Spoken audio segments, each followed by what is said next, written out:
Hi, welcome to Send to Print. Today we're going to create a fully parametric lampshade like this. Don't let the complex look intimidate you. You can finish the entire model in just 9 steps. It's fully parametric, meaning you can not only resize it for any round LED light, but also fine-tune the pattern density. You can even create wild variations by modifying just a few middle steps. Without further ado, let's dive right in. First, a quick heads up about the recent Fusion update. When starting a new file, you'll now be asked to choose between part, assembly, or hybrid design. Basically, part restricts you to a single component, and assembly is for combining existing ones. But if you want the classic flexible workflow we've always used, just select hybrid design. It works exactly like before. First, let's define our main dimensions.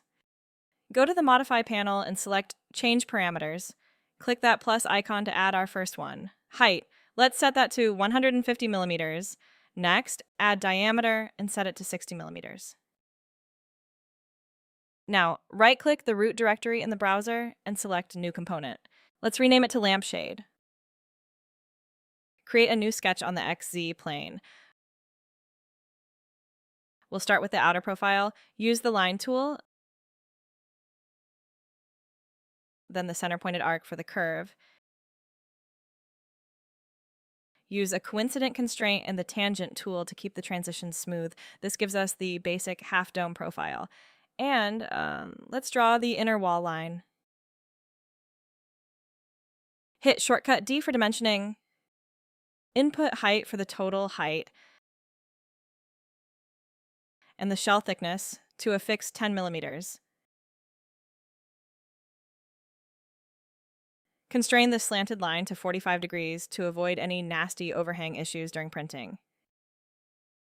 For the width, just input diameter divided by 2.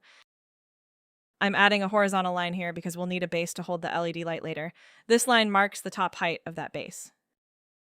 Hit shortcut D again to set it to a fixed 8 millimeters. Before finishing, check for that small lock icon. It means it's fully constrained. You should always aim for a fully defined sketch. This ensures the sketch stays exactly where it belongs and won't break if you decide to change dimensions later on.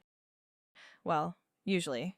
When I try to change the height to 100 in the parameter table, notice how this arc flips outward.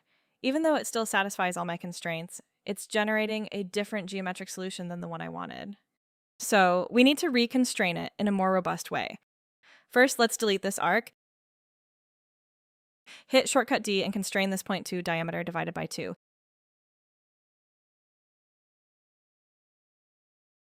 Then redraw the tangent arc.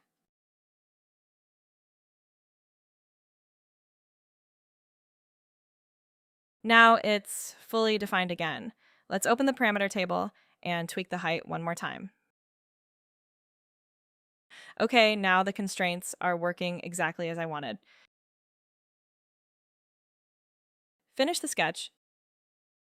Right-click the sketch in the browser and rename it to Lampshade Profile. Trust me, naming your sketches is a great habit. Spending 1 minute here will save you tons of time later.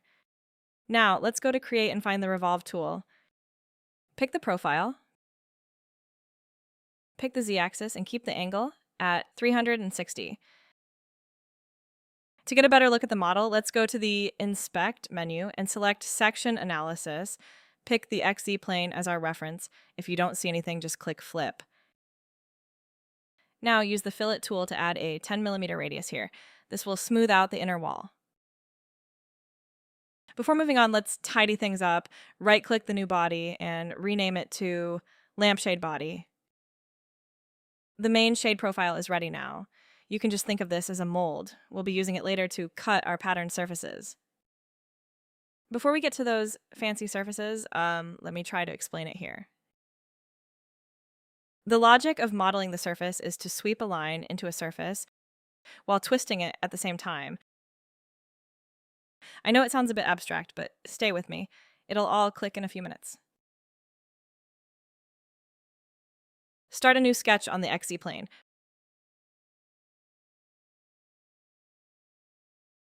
Press P to project the profile we just made.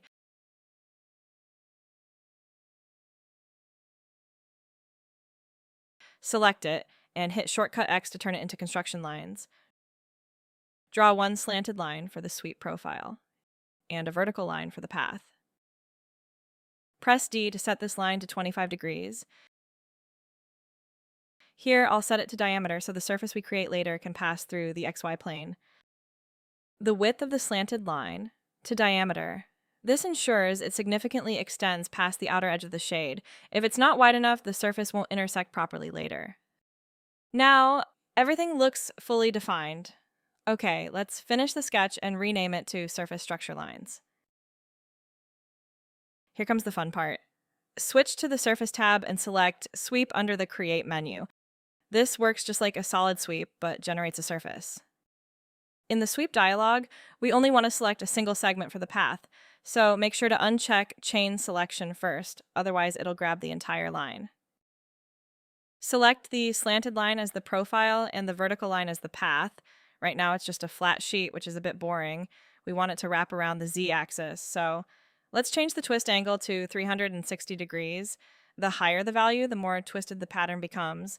A lower value, on the other hand, makes the curves look much more relaxed. Once that's done, find the Thicken tool under Create. Set the thickness to 0.8 millimeters.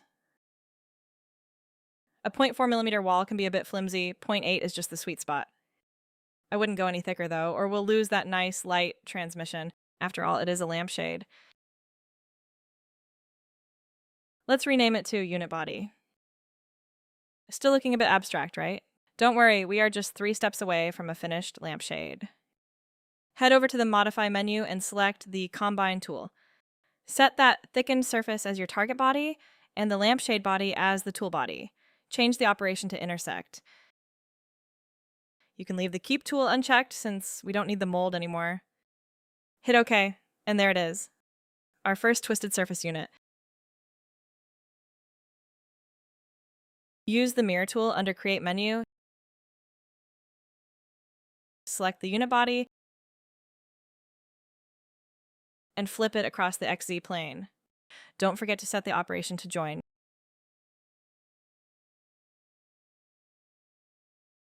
Now go to Create, Pattern, then Circular Pattern.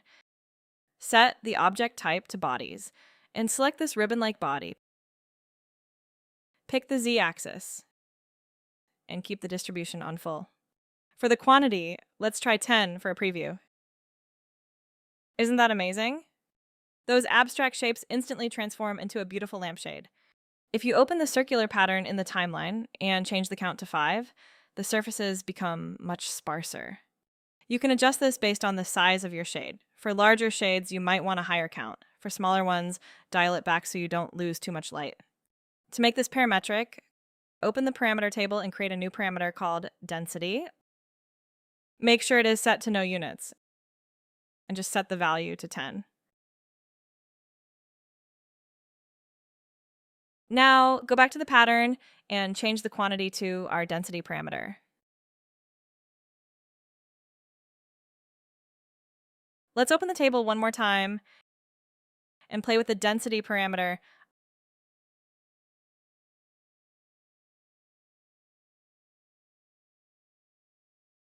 Honestly, I think 12 looks better.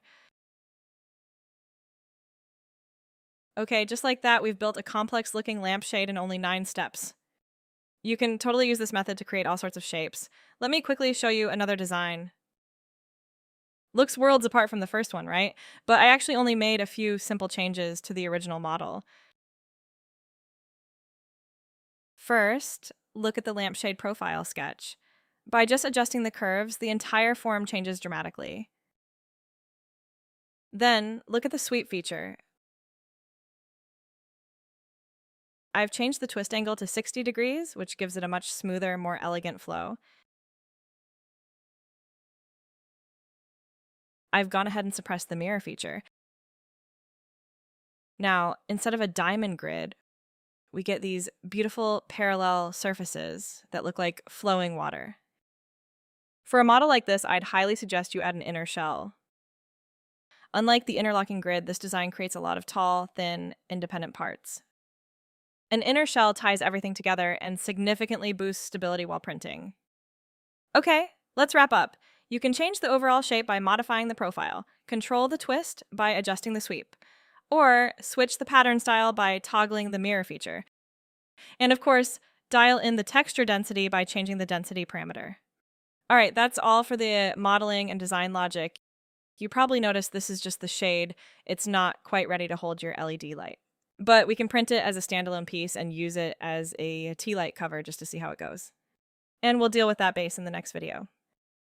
You may also notice that we haven't merged all the separate bodies, but don't worry, this won't affect the print at all. Sending these independent bodies to your printer works perfectly fine as long as you don't manually split them in the slicer. This model and the Fusion 360F 3D source file are available on MakerWorld. You are welcome to download and check the source file. Through this file, you can clearly see every step of the modeling and the parameters I've used. And through the parameters table under the Modify panel, you can easily modify these parameters and customize the dimensions.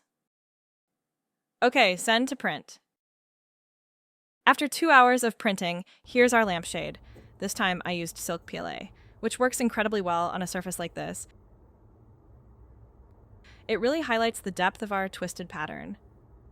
Now, let's grab a tea light, turn it on, and pop the shade on. Perfect. Let me close the curtain and see how it looks in the dark. Wonderful. Now, let's check out the print for the other design. It has such an elegant, soft look. I went with basic PLA this time, which gives it a really clean, subtle finish. It doesn't have that glow of the silk PLA, but honestly, I think both filaments have their own unique charm.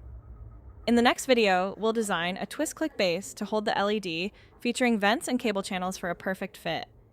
Okay, if you found this tutorial helpful, please hit the like button and subscribe for more 3D printing designs. Thanks for watching, and I'll see you in the next one.